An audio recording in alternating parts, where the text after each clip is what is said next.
Hi, everybody. This is going to be Chapter 36, Section 4, Intensity of a Single Slit Diffraction, and then I'm going to move right into the intensity of a double slit diffraction pattern.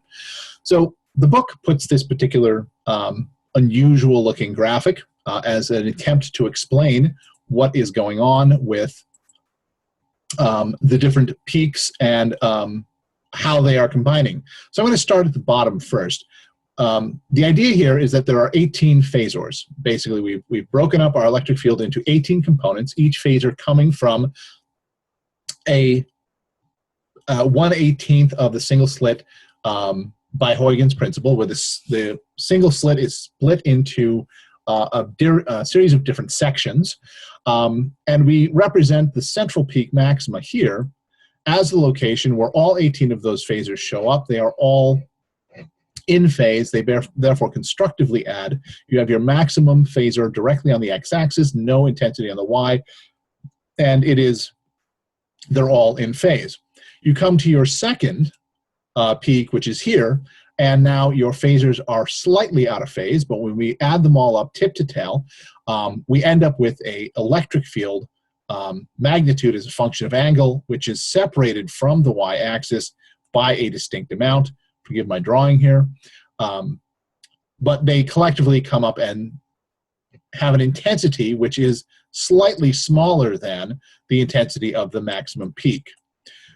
The minima, basically all of the phasors collectively add up together to 2 pi. They basically complete a full circle and they return back to the original point. So the summation of all of these is 0. There's no fundamental amplitude at that point.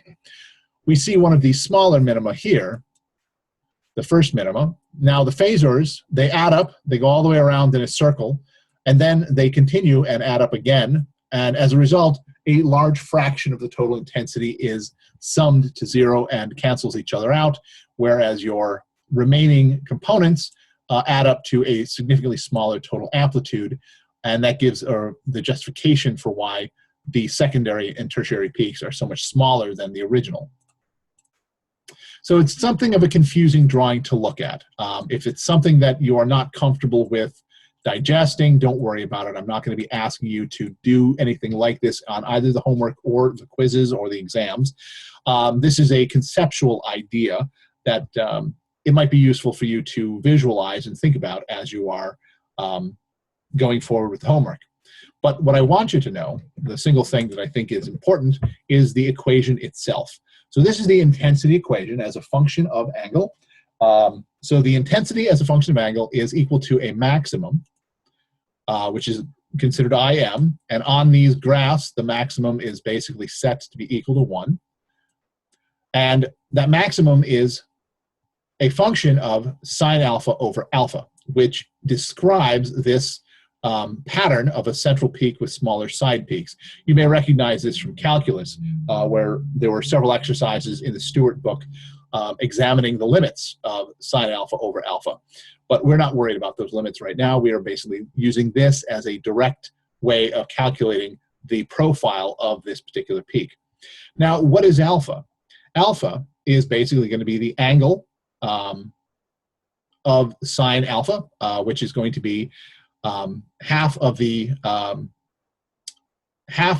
angle from the center of the slit to the middle angle here, to the middle of the peak, and that can be described by the equation of pi divided by scaled by the wavelength in the denominator, and then we have the a sine theta, which is our phase difference between the different phasors as they arrive.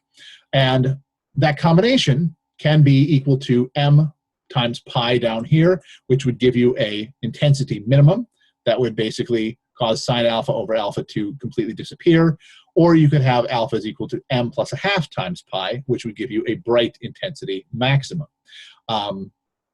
Now, when you are calculating, you can set this equal. So you can use either the m pi or you can use the pi a sine theta.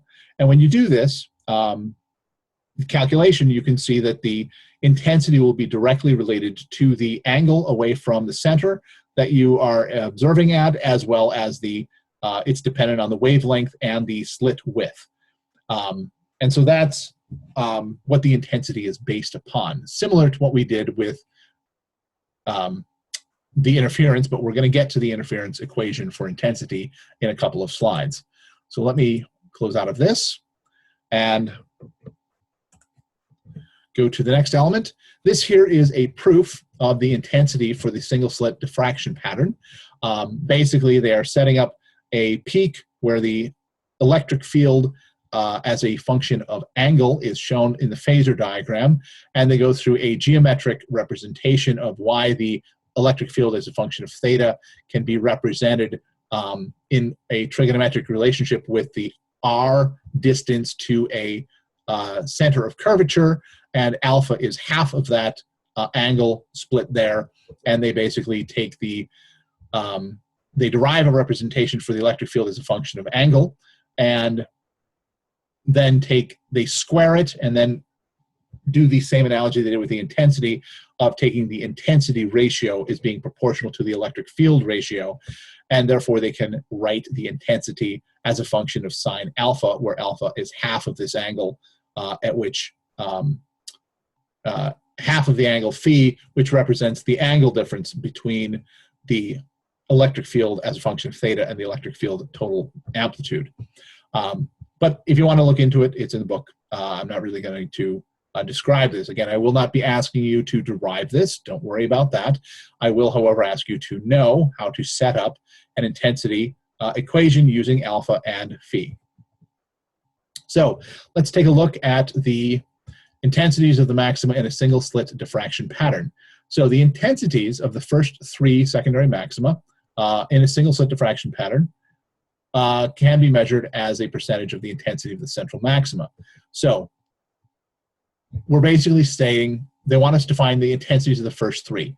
And so the bright portions are going to be A is equal to m plus a half times pi, for m is 1, 2, and 3. We plug that in to I over Im is going to be equal to sine alpha over alpha. So this is going to give us the intensity value proportional to the initial intensity, which for all intents and purposes, we can just set that equal to 1. So we plug in this m plus a half times pi divided by m plus a half times pi.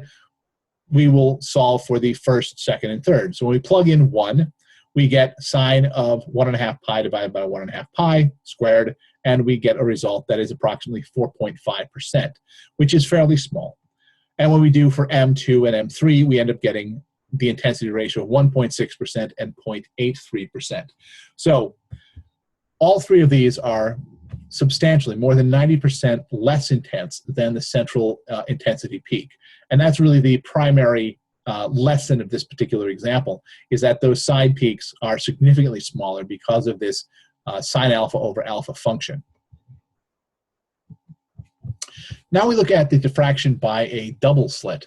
And so what we see here, the top graph shows us what the pure interference intensity should look like.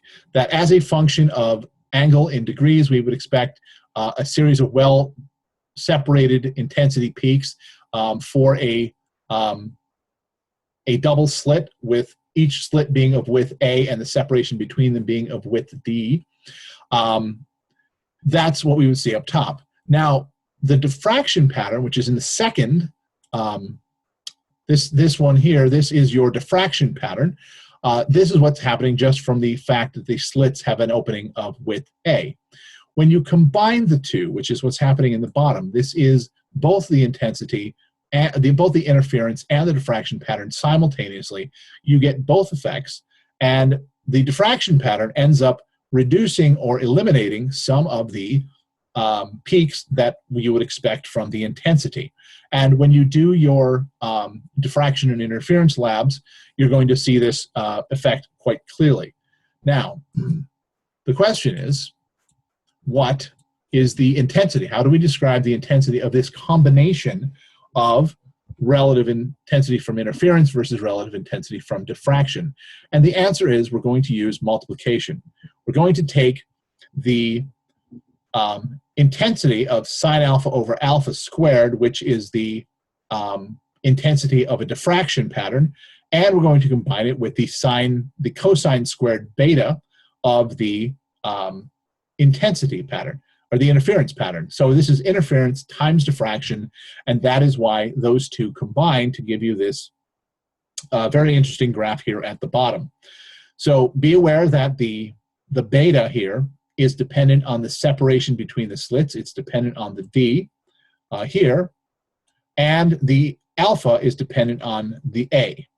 And so the assumption here, of course, is that when you're dealing with the same theta for both, and so any particular theta, so if you're looking for the intensity at this point here, or you're looking at the intensity at this point here, you're going to be picking one theta and plugging it in with lambda as a constant, A and D as constants, and that should solve for you the relative intensity of the different points as a combination of both interference and diffraction.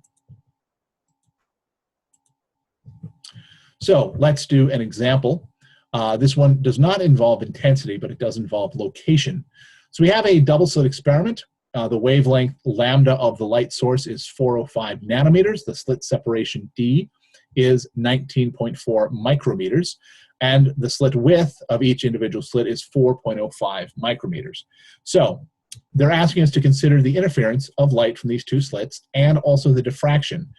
How many bright interference fringes are hidden within the central peak of the diffraction envelope?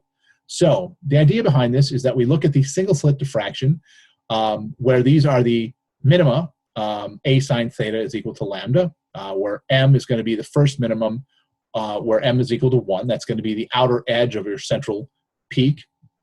And the double slit interference is going to be the separation distance is equal to m2, where m2 is at the moment unknown. It's going to be some number of peaks that will be hidden within the single slit diffraction pattern.